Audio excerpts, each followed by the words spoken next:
konyruok mochwere ne bedie. Kawadhi nyime ni gwandruok pod nenore kind riwruok mar lakteche KMPDU kod tend migawo mar thieth.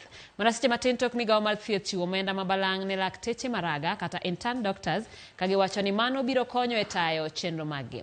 Tend riwruok mar lakteche pacho kae KMPDU wacho ni omenda makamano pod ok oromo kendo piny owacho nyaka chop singo margi moloyo to ewi winjruok mar dok e tich. Jafwambo marwa Efi Nyakidi ni kod ler. Koro en ywaruok kind tend migawo mar thieth kod riwruog lakteche pachoka KMPDU. Okinyi ma kawuono, jatend migawo mar thieth Deborah Barasa nolando ni migawono osechiwo kwan omenda maromo $965.9 ne lakteche raga kata intern doctors. The Ministry of Health is pleased to announce the successful payment of monthly stipends and accrued arrears to nursing officers interns, clinical officer interns, medical officer interns, and pharmacist interns. Mati Morenda Lomanok to KMPDU chiwandika mar chako ng'anyo margi kaka yorno mar sundo piny owacho kod migawo mar thieth mondo chope winjruok mar dok tich mane gikete kokgi. It took us pain, suffering, sweat to actually have a collective bargaining agreement that dictates our salaries from interns to the consultants. We were out of goodwill and took the promises from the government. That has caused a lot of action, a lot of concern from the doctors because they want results. And that can be understood in every facet. If your leaders go into negotiations, if people get out of work, they expect results.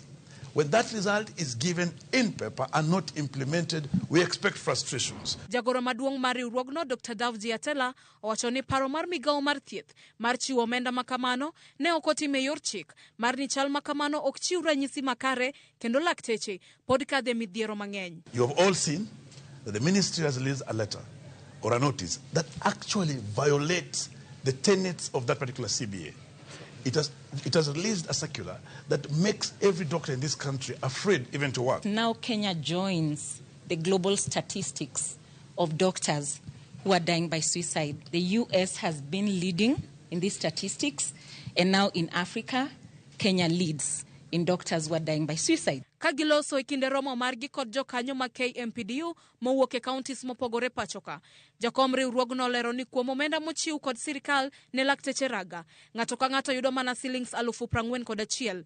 Gino magiwacho ni pod ok rom kipimo gi kwan lakteche go kod ndalo magisetiye. They have gone ahead and shoot themselves in the foot by deciding to pay our doctors not even the 70 that you had refused, not even the 70. They've decided to pay our doctors a paltry 41,000 Kenyan shillings, which is a big shame. And for that, I can assure you, by telling from the tone, tenure, and the mood of our doctors, there shall be only one outcome from this particular deliberation that you are having, and that shall be a strike, a strike. Gimedo ni gisetemo twak kod tend migawo mar thieth e wi chal mar lakteche raga kuom thuolo mar dweche 7. Kata kamano, migawo siko ka oro apisas matindo mondo rom kodgi. For 7 months we have tried to engage the government on the internship issue. And for 7 months they have done nothing about it. We have had 4 meetings from the court judgment in October. And the CS has never come for a single meeting, neither the PS. They only say very junior officers who come to tell us that their hands are tied, they're waiting for direction from above. Jokanyo ma KMPDU nyaka sani pod medo chiwo pachgi kendo lalore e wi weche mopogore magiwacho ni nyaka tend riwruogno rangi kapok gichope winjruok mar chako ng'anyo ayanga. Efi Nyakidi, Ramogi TV, Nairobi.